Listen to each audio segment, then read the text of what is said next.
Hello everyone, today's topic is pregnancy and embryonic development.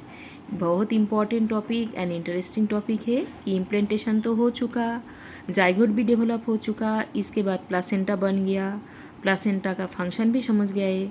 अब पढ़ना है कि इसके बाद एम्ब्रायो का क्या कंडीशन होता है, अम्बिलिकल कॉर्ड किसको कहते हैं।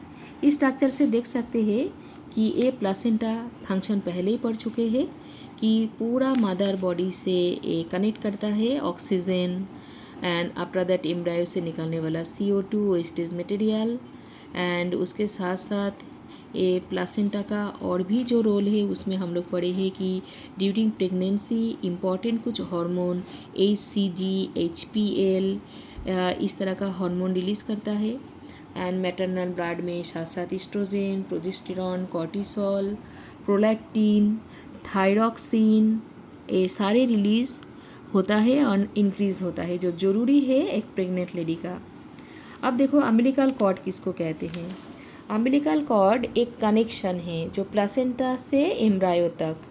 स्ट्रक्चर से देखते हैं, प्लासेंटा तो यहाँ है, एम्ब्रायो यहाँ है। अब एक कॉर्ड, इसके साथ इसका जो कनेक्शन मतलब यहाँ से सामान आना जाना होगा, इस कॉर्ड को कहते हैं अम्बिलिकल कॉर्ड, जो ओरिजिनेट हो जाता है प्लासेंटा फॉर्मेशन के बाद ही। What is the function of it? It helps in the transport of substances to and from the embryo। मतलब एम्ब्रायो की तरफ substances आना, एम्ब्रायो से निकल जाना इसी द्वारा ही होता है। अब देखो इनर सेल मास जो ब्लास्टोसिस्ट था, ब्लास्टोसिस्ट का इनर सेल मास हम लोग एक बार देख लेते हैं डायग्राम से। ये डायग्राम को बिल्कुल नहीं भूलना है, इसको तो हम लोग ब्लास्टोमियर कहते हैं। ब्लास्टोमियर जब 64 कंडीशन में जाते हैं, आउटर सरफेस में जो जाता है यही है ट्रोफोब्लास्ट, जहाँ से कोरियोनिक भिल्ली आफ्टर दैट प्लासेंटा फॉर्म हुआ, एंड ये ब्लास्टोसिस्ट है। इसके तरफ ये जो और कुछ सेल जो ब्लास्टोमियर ग्लू होके एक जगह पे क्लॉट बन गया, इसको कहते हैं इनर सेल मास। अब inner cell mass blastocyst developing के टाइम पे ये इसको जर्म लेयर कहेंगे। ये जर्म लेयर क्या हो जाएगा, स्प्लिट होने लगेगा। मतलब गैस्ट्रुला कंडीशन में जर्म लेयर जब स्प्लिट होता है तब 3 लेयर बनता है।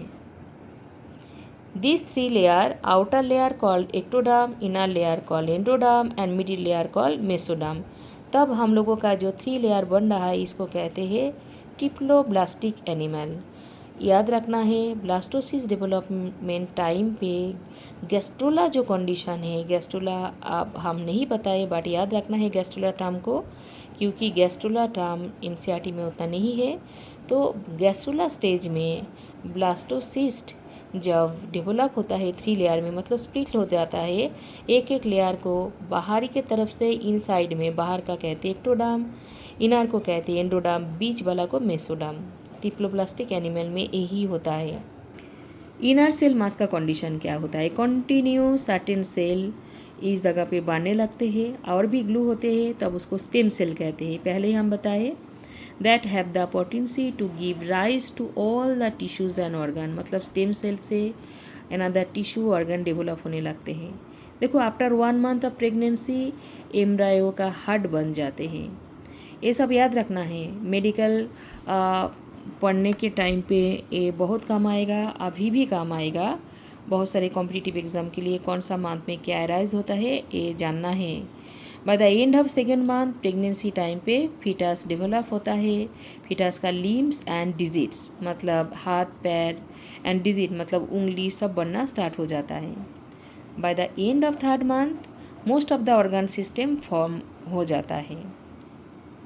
हेयर कब बनता है, हेड तो पहले ही बन गया, हेयर बनता है at the month of 5th month जब स्टार्ट हो गया तब, एंड 6th मंथ जब हो गया है तब उसका आईलिड, आईलैशेस ये सारे चीज़ साथ साथ स्किन में फाइन हेयर बनना शुरू हो जाता है। And by the end of 9 month foetus completely जब डेवलप हो जाता है तब उसको हम लोग कहते हैं फिटस। अब फिटस रिलीज़ होने का टाइम जो आ जाता है तब उसको हम लोग पर्चुरेशन कहेंगे। मतलब जो release of release of foetus from the mother uterus at the end of the gestation period that is called parturition. मतलब जब बेबी बाहर रिलीज हो रहा है फिटस, तब उसको पार्चुरेशन कहते हैं। बट गैस्टेशन किसको कहते हैं? जो 9 मंथ तक डेवलप हुआ, एक एक मंथ में एक एक ऑर्गन उसको डेवलप हुआ, ये जो 9 मंथ तक यूटेरस में डेवलपिंग हो रहा है, टोटल पीरियड को कहते हैं गैस्टेशन या गेस्टेटरी पीरियड या गैस्टेशन पीरियड। तो पार्चुरेशन के टाइम पे कुछ हार्मोनल लेवल कैसे क्या काम करते हैं एक बार देख लेते हैं। एक कॉम्प्लेक्स न्यूरोएंडोक्राइन मैकेनिज्म है पार्चुरेशन। कॉम्प्लेक्स न्यूरो मतलब नर्व, एंडोक्राइन ग्लैंड का हार्मोन, दोनों का ही इम्पोर्टेंट रोल है। पार्चुरेशन का सिग्नल जब आता है, ओरिजिनेट होता है फुल्ली डेवलप फिटस।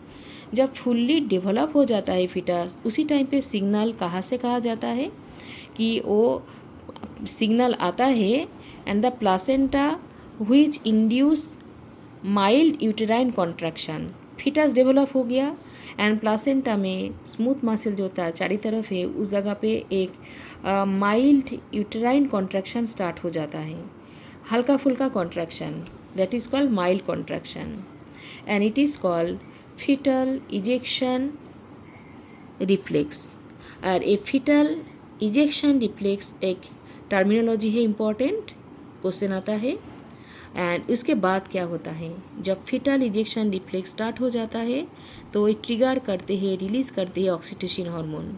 देखो ये तो यूटेरस में हो रहा था, यूटेरस में फीटल इंजेक्शन रिफ्लेक्स जैसे स्टार्ट हुआ, तुरंत ऑक्सीटोसिन हार्मोन पिट्यूटरी ग्लैंड से, सोचो कि पोस्टीरियर पिट्यूटरी, उस जगह जो मेरा ब्रेन है, posterior pituitary hormone oxytocin release हो रहा है by the hypothalamus controlling capacity. Hypothalamus control करता है कि पोस्टीरियर पिट्यूटरी से कौन सा टाइम पे क्या रिलीज़ होगा।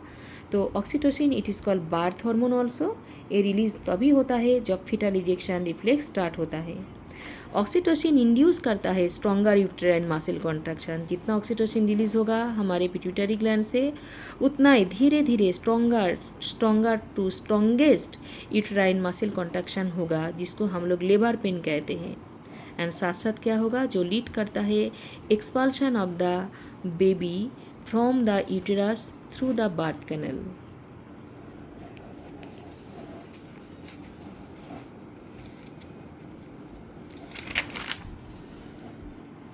यूटेरस का कॉन्ट्रैक्शन जितना होगा उतना ही पोस्टीरियर पिट्यूटरी से ऑक्सीटोसिन हार्मोन रिलीज होगा, इसका और एक्सपल्शन होते जाएगा और बेबी धीरे धीरे बाहर रिलीज हो जाएगा। Lastly one more important topic, what is lactation. ये भी CBSE का एक इम्पॉर्टेंट टॉपिक है। Mammary gland of female undergo differentiate and start producing milk at the end of the pregnancy, this is called lactation। देखो जब pregnancy का and time चल रहा है गेस्टेशन पीरियड का, उस टाइम पे फीमेल का मेमरी ग्लैंड में प्रोलैक्टिन लैक्टोजेन जो हार्मोन जो HPL human prolactin lactogen increase होने लगते हैं साथ साथ। एंड उसके बाद लैक्टेशन तभी कहेंगे जब मिल्क सिक्रेशन होना स्टार्ट हो जाएगा। सो कोलोस्ट्रम क्या है? इट इज़ हेल्प करते हैं मदर्स इन।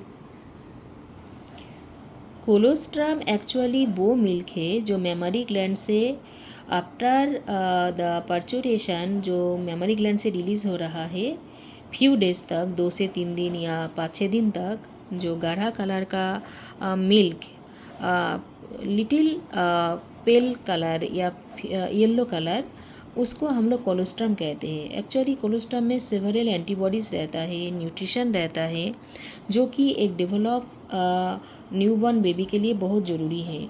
उसको रेजिस्टेंट पावर देता है, इम्यूनिटी पावर देता है और एंटीबॉडी भी साथ साथ डेवलप होता है बेबी के बॉडी के अंदर, क्योंकि कोलोस्ट्रम एक खुद ही एंटीबॉडीज है। तो I hope parturition, gestation, after that fetal ejection reflex, which hormone is responsible, oxytocin, after that what is lactation period, and after that what is colostrum, colostrum लेना क्यों ज़रूरी है बच्चे को, मतलब माँ का दूध पीना क्यों ज़रूरी है, एक इम्पॉर्टेंट टॉपिक हम समझाए। आई होप तुम लोग समझ गए।